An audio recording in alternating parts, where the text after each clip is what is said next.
जीवन योग, जीवन योग, जीवन योग, जीवन योग, जीवन योग, जीवन योग, जीवन योग, जीवन योग।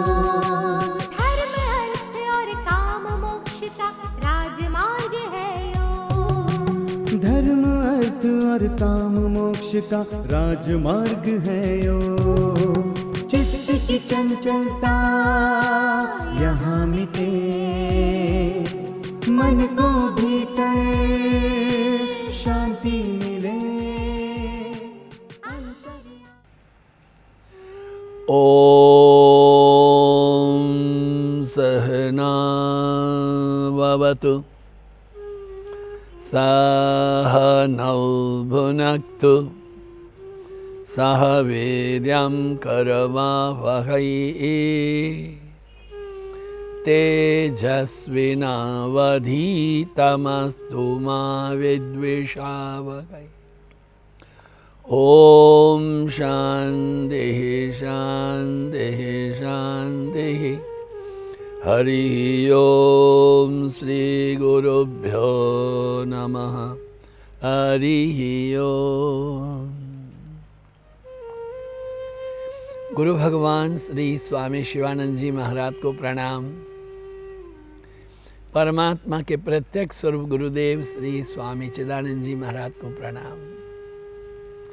भगवान भाष्यकार को प्रणाम, महर्षि पतंजलि जी को प्रणाम, वेद व्यास जी को प्रणाम, तमाम संतों को, अरिहंतों को, महंतों को, गुरुजनों को और मुमुक्षुओं को, सबके हृदय में विराजित परमात्मा को प्रणाम। नमो नारायण, नमो नारायण, नमो नारायण।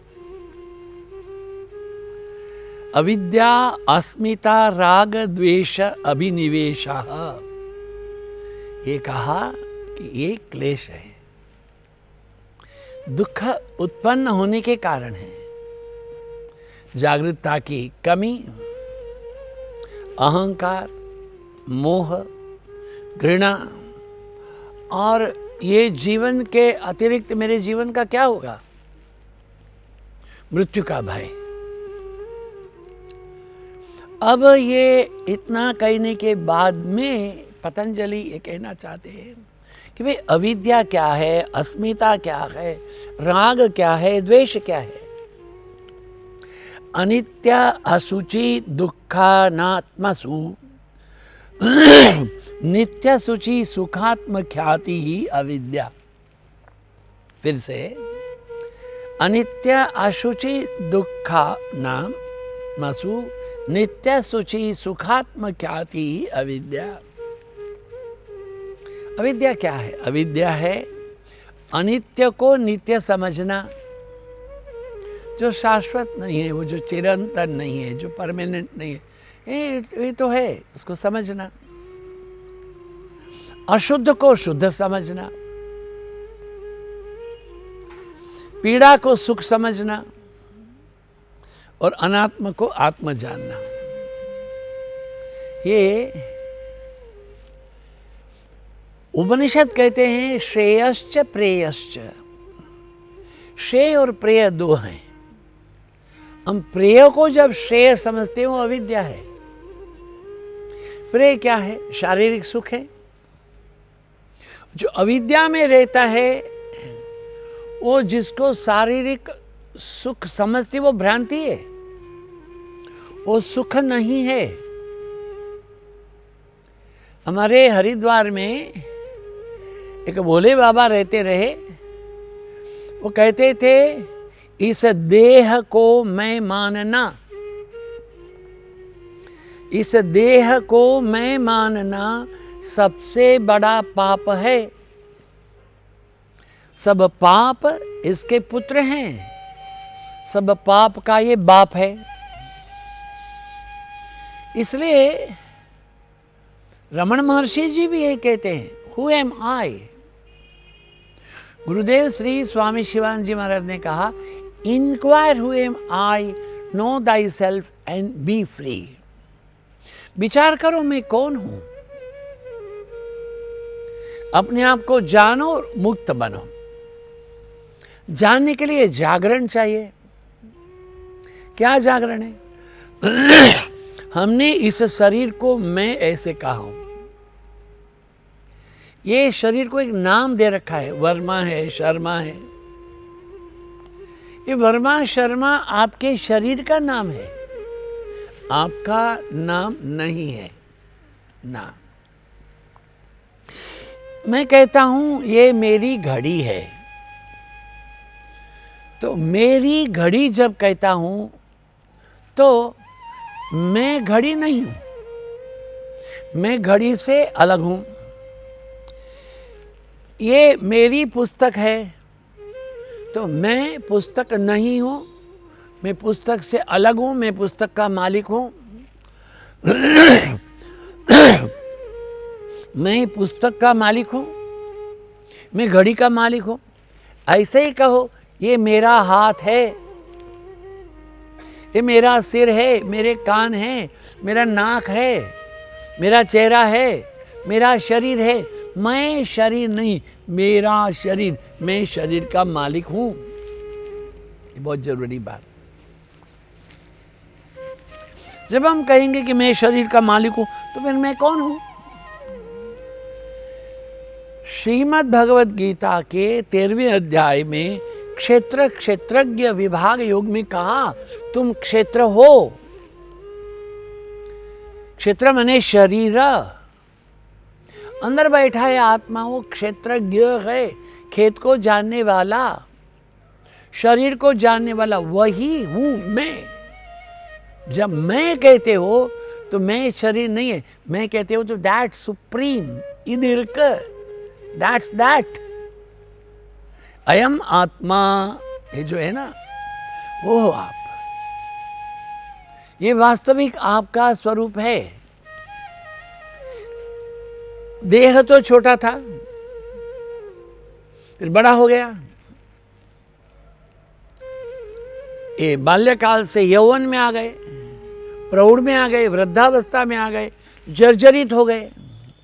जो परिवर्तनशील है उसको तो शाश्वत कह नहीं सकते हो। जो परिवर्तनशील है, जो शाश्वत नहीं है, तो उसको आप मैं कैसे कह सकते हो? और वो परिवर्तनशील जो है, शाश्वत नहीं है, उसको जानना कि ये शाश्वत है, इसने परमानेंट, यही अविद्या है।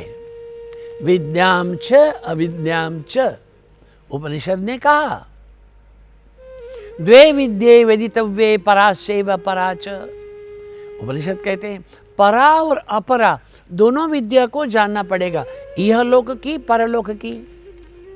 यह लोक की क्यों चाहिए भाई? रोटी कपड़ा मकान चाहिए। परलोक की, रोटी कपड़ा मकान मेरे जीवन का लक्ष्य नहीं है। जब तक शरीर है तब तक उसको एक रोटी दे लंगोटी, तेरे द्वार पाऊं काम क्रोध छोड़ चले हरि गुण गाऊं। शरीर के निर्वाह के लिए भगवान भाष्यकार आदि शंकराचार्य जी ने अपने अंतिम उपदेश में साधन पंचकम में कहा, भिक्षौषधम सेव्यताम। भिक्षा को औषध के जैसे लेना। भिक्षा क्या है? आहार। साधु के लिए कहा है, औषध के जैसे। ये नहीं कि आप जब भोजन करने बैठो समझो मेरे जीवन का अंतिम भोजन है ना। जागरण चाहिए।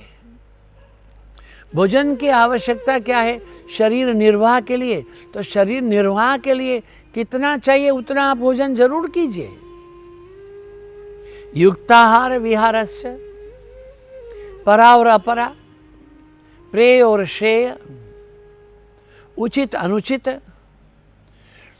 दुख में सुख की अनुभूति करना, ये अविद्या है। यही संस्पर्शजाहा भोगाहा दुख योनयेवते आद्यंत वंत कौन्तेय न तेषु रमते बुधः। यही संस्पर्शजाहा भोगाहा। ये शब्द, ये स्पर्श, ये रूप, ये रस, ये गंध, इन तमाम से जो हमें सो कॉल्ड आनंद की प्राप्ति होती है, वो आनंद नहीं है, भ्रांति है। एक बात थोड़ी समझ लें, बहुत सीधी बात है। आपको आइसक्रीम प्यारी है, आइसक्रीम खुशी हो जाते हो, खाओ, बहुत बढ़िया है, पिस्ता की। I don't mind to win a second cup, 2 खा ले। तीसरा नो, चलो थे खा लेता हूँ। चौथा ऑफ कोर्स नो, खाओ। 5वां खाओ, उल्टी हो जाएगी, वो ये आइसक्रीम आपके लिए जहर बन जाएगी।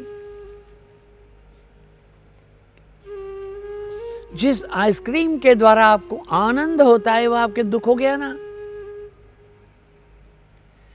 ऐसा ही खाने में है, पीने में है, शब्द, स्पर्श, रूप, रस, गंध, 5 तन्मात्रा का यही बात है। बड़ी बड़ी सीधी बात है। हाँ, घर में आए, बच्चे हैं, पढ़ रहे हैं, पत्नी रसोई में है, घर तो खुला ही था, आप अंदर आ गए, कोई आवाज नहीं, लाइट भी नहीं थी, बच्चे अपने कमरे में है लाइट जला करके, मैडम अपने कमरे में, वो रसोई में है, आपके पास चाबी, आप तो खोल लिए। खोलने के बाद मैं अंधेरा आया तो लाइट डाली, अरे क्या है स्मशान कैसे से कर रहे, टीवी चला यार, और टीवी चला दिया, टीवी चला के चले गए आप, हाथ धोया, मुंह धोया, पाँव धोए, 1 कप चाय पिए, बच्चों से बात करे, पति से, ये क्या कह के टीवी बंद करो, अरे बाप रे, वो तो बंद ही था, चलाया तो आपने था। जिसको आप आनंद कहते हो वो आनंद नहीं है, आनंद की भ्रांति है। वो भोले बाबा कहते थे 1 रुपए में 15 आना दुख और 1 आना सुख। फिर बोलते थे वो जी 1 आने को लेकर के धूप में दिखाओ, खोटा सिक्का है। It's an illusion of the happiness. हम अपने हैप्पीनेस को कहाँ समझते हैं? ये बढ़िया खाने को मिले, बढ़िया रहने को मिले, बहुत अच्छी पत्नी मिले, हमारी कोठी बढ़िया हो, घर में 3 मर्सिडीज कार हो, मेरा बैंक बैलेंस इंडिया में भी हो, स्विट्ज़रलैंड में भी हो, हर गर्मियों में हम स्विट्ज़रलैंड चले जाएं। ये तो केवल आनंद नहीं, ये भौतिक सुख है। क्योंकि एक बार कोई तकलीफ हो गई तो जाना तो स्विट्ज़रलैंड ही है, किंतु एयरपोर्ट में आपको 8 घंटा बैठा दिया। वो हमारे साथ एक बार ऐसे, मैं और हमारे गुरुदेव दोनों आ रहे थे। अभी तो एयरलाइंस ही बंद होगी, pan American. We came from New York, New York से 3 घंटा लेट चली, बैठा दिया अंदर। फिर फ्रैंकफर्ट में उतरा, फ्रैंकफर्ट में उतरने की बात ही नहीं थी, उधर 3-4 घंटा लगा दिया, बोले उतरो, कुछ ठीक करना है। उतरे हमने, बैठे रहे। अब बोले चलो ठीक है। फिर वहाँ से हमको कहाँ लाए, डेहरान में लिफ्ट किया, डेहरान में। बताया नहीं, all of a sudden flash landing. हाँ, पट्टी बांधो, कुर्सी सीधी करो, कुछ नहीं बोले, एकदम कर दिया। क्यों? कुछ गड़बड़ है, ठीक करना पड़ेगा। अब वहाँ बैठे रहे 3 घंटा तक, उठ के नहीं जा सकते, बच्चे रो रहे हैं, पीने को पानी देने से एयर होस्टेस नहीं देती है। फिर बाद में सबको बोला उतरो, अपना अपना हाथ का सामान लेके लाइन से गए। वहाँ उन्होंने हमारे सारे पासपोर्ट ले लिए। अमेरिका की उनकी पट्टी नहीं, बहुत बड़ा हॉल था, बहुत बड़ा, ऐसा 150 गज चौड़ा होगा, 300 गज लंबा। एक दरवाजा उधर, एक दरवाजा उधर, कुछ भी नहीं, एक फ़ोन था। $300 देने पर आप फ़ोन कर सकते हो इंडिया। इंडिया में तो पता ही नहीं क्या हुआ है। 3-4 घंटे रहे, मेरे गुरुदेव घूमते रहे। मैंने अपना कपड़ा बिछाया, महाराज जी बैठ जाइए। कोई 4-5 घंटों के बाद में कुछ समाधान हुआ। चलो, हमको किसी होटलों में लेके गए, होटलों में रख दिया। होटल से बाहर जाने का नहीं, कमरे से बाहर जाने का नहीं। लकीली वहाँ सारे ही जो सेवादार थे आंध्र के थे, हमने तो कभी अपने गुरुदेव के कमरे में रुके नहीं है। उस दिन रुके क्या करते थे? पलंग तो दो हैं, तो हमको अभ्यास नहीं है। गुरुदेव पलंग में रहे तो हम नीचे बिछा के सोएंगे, मर्यादा है। गुरुदेव क्या आहार खा सकते समझा है, वो लाया भी। अभी उसके बाद में एक रात भर चलने के बाद में दूसरे दिन वो हमारी पैनाम की फ्लाइट ठीक हो गई, तो हमको बोला चलो, फिर ऐसे चोर के माफिक लेकर के गए। जब लेकर के गए तो सब लोग हमारे गुरुदेव का पांव छू रहे, प्रणाम करे। महाराज जी, अगर आप नहीं होते थे हम लोगों को जिंदा जाना नहीं था। फ्लाइट में हमने पूछा हमारे गुरुदेव को, एक व्यक्ति के पुण्य से क्या सब लोग के पुण्य प्राप्ति होती है? महाराज बोले नहीं, इट्स ए कलेक्टिव कर्म। सभी लोगों का कर्म, हमारा कर्म एक ही रूप था, इसलिए हम सब लोग इसी फ्लाइट में जमा हुए। फिर महाराज जी ने मुझे बताया कि एक बार महाराज जी हैं, वह गंगोत्री से आ रहे थे उत्तरकाशी, रास्ते में मनेरी भाली है डैम, वहाँ सब जवान लड़के लड़कियां पिकनिक करने आते। महाराज जी कहते हम भी रुकते वहाँ चाय पीने के लिए। वहाँ पर क्या हुआ कि एक बस आई GMOU की, गढ़वाल मोटरो, सारे लड़के लड़कियां दौड़े चढ़ने के लिए। एक वृद्ध माता भी दौड़ी है। वो कंडक्टर ने कहा, ए डोकरी, तेरे लिए जगह नहीं है। धुड़ुम से दरवाजा बंद किया, tan tan tan tan tan tan tan, घंटियां 8-10 बजाई। ड्राइवर भी जूम करके टर्न किया। वो टर्न पूरा ऐसा था, गंगोत्री से आई हुई गंगा है, बहुत बड़े टनल के अंदर जा रही थी, इसलिए तो वहां बहुत बड़ा डैम बना है। वो टनल में जाएगी, उत्तरकाशी के बाहर निकलेगी, वहां पानी गिरेगा, बिजली बनेगी। वो इतना जोर से टर्न किया, पूरी बस अंदर खड्ड में गिरी। कोई दुपट्टा, कोई चप्पल बाहर आए, आवाज नहीं, वो टनल में चले गए। वृद्ध माता को बोला था ना, हे बुढ़िया तेरे लिए जगह नहीं। It's a reality. हम अपने आप को जो सत्य नहीं है उसको सत्य समझते, यही तो अविद्या है। ये शरीर जो है उसको सत्य मानना अविद्या है। शारीरिक सुख जो है वो अविद्या है। यही संस्पर्श जहाँ भोगा, कोई भी भोगे अंत में दुखी देंगे। इसलिए अविद्या जब कहते हैं तो क्या है? अनित्य को नित्य समझना। अविद्या क्या है? इस शब्द का अर्थ है अज्ञान। लेकिन अविद्या कोई साधारण अज्ञान नहीं है, इसे बहुत गहरे से समझना होगा। अज्ञान है क्या? ज्ञान की कमी। प्रकाश क्या है? अंधकार की कमी। और अंधकार क्या है? प्रकाश की कमी। इसलिए अज्ञान बहुत आसानी से मिट सकता है। अज्ञान मिट सकता है। जो इंसान सोया हुआ है उसको जगाया जा सकता है, मगर जो सोया है किंतु जाग रहा है उसको जगाना मुश्किल है। इसलिए अविद्या जो है उसको दूर करने के लिए हमें एक बात को पूरा समझना होगा कि हम किस विचार स्थिति में अपना जीवन यापन कर रहे हैं। देखिए वो क्या है, हमारे जो शरीर हैं इनमें जो इंद्रियां हैं, उन इंद्रियों के द्वारा जो ज्ञान होता है वो सत्य होना जरूरी नहीं है। इसलिए कहते हैं कि अविद्या क्या है? जागरूकता का अभाव, अनित्य को शाश्वत समझना। थोड़ा शांति से बैठना सीखो प्यारे, शांति से बैठो। थोड़ा शांति से बैठ के चारों ओर देखना क्या क्या हो रहा है। जीवन एक प्रवाह है और हर चीज गतिमय है। विज्ञान के लोगों को पूछो, एक पत्थर लाके रखेंगे, इसके अंदर भी अणु है, परमाणु है, सतत गतिशील है। ऐसे पृथ्वी में जो भी दृश्यमान वस्तु भी चाहिए तमाम में गति है। नहीं तो ये मनी प्लांट की एक डाली तोड़ लो, तोड़ करके पानी में रख दो, उसके जड़ नहीं थी किंतु थोड़ी देर के बाद में 2, 4, 5, 10 दिन 20 दिन में नए पत्ते अंदर आ सकते हैं। हाँ, वो कबीरदास बड़ की डाली से जीभ को साफ करके फेंका था, उसमें से बड़ हो गया। बताइए, परिवर्तनशील है। अरे नदी के किनारे हम तो 25 साल रहे, गंगा किनारे। चलो इस गंगा में, वो इस गंगा नहीं, गंगा गई वो तो नहीं आ गई।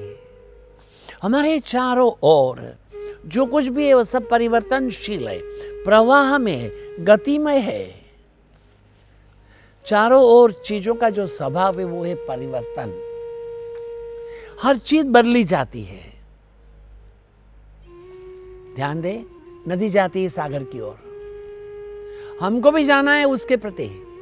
वो क्या है? परम तत्व, परम की ओर। हमारी गति असाधारण होनी चाहिए। जीवन का प्रत्येक विचार, प्रत्येक वाणी, प्रत्येक व्यवहार, द टोटल अवेयरनेस। ये जागृति क्या है? ये मैं जो विचार कर रहा हूं, जो मैं वाणी से बोल रहा हूं, मैं कर रहा हूं, क्या मुझे वो सत्य में प्रतिष्ठित करेगा? ये जीवन का जो लक्ष्य है, परम तत्व की प्राप्ति, उसके प्रति एक कदम मेरे को आगे बढ़ाएगा। बहुत जरूरी बात है। देखिए, वो कोलू के बैल को देखा है ना, एक डंडा रहता है, उसमें ऐसा एक और दूसरा डंडा जिसमें बैल बंधा रहता है, बैल घूमता रहता है। तिल पीसते हैं बीच में से, कोई भी बीज पीसते हैं। वो बैल को देखो कितना घूम रहा है भाई। पाँव में स्पीडोमीटर लगाओ, बता देगा शाम तक उसने 40 किलोमीटर चल गया, वहीं का वहीं है, क्योंकि वो बंधा हुआ है। वो मथुरा के चौबे भांग पी करके नौका चलाए रात भर। सवेरे बोलते वाह क्या प्रयाग है, हमारे मथुरा के जो विश्राम घाट है उसके जैसा। मगर वो विश्राम घाट ही था, क्यों? नौका को छोड़ा नहीं था। वो जो स्टीमर होती है ना, समुद्र के बीच में एंकर डाल देती है, एंकर वो रहती है, एंकर रहता है वहां पर, स्टीमर घूमती रहती है। कभी देखो शहर उधर है, कभी शहर उधर है।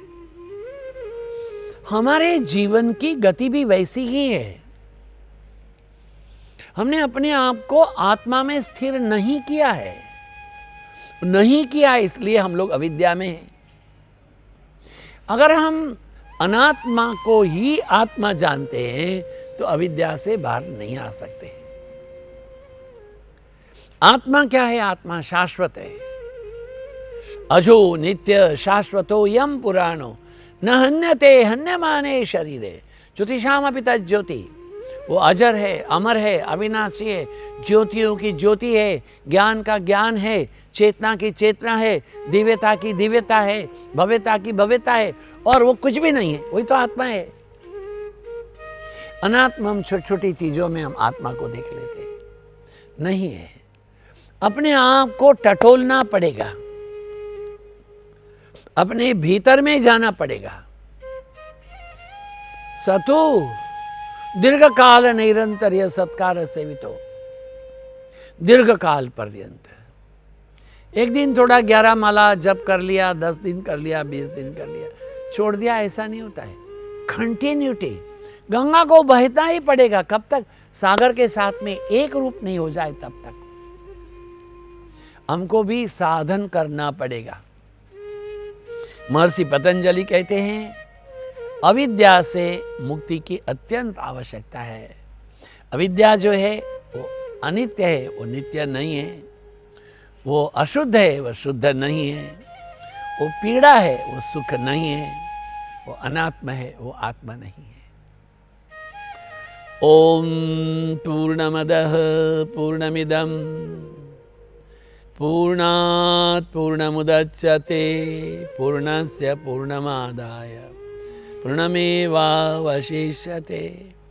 ओम शांति शांति शांति। हरि ओम श्री गुरुभ्यो नमः।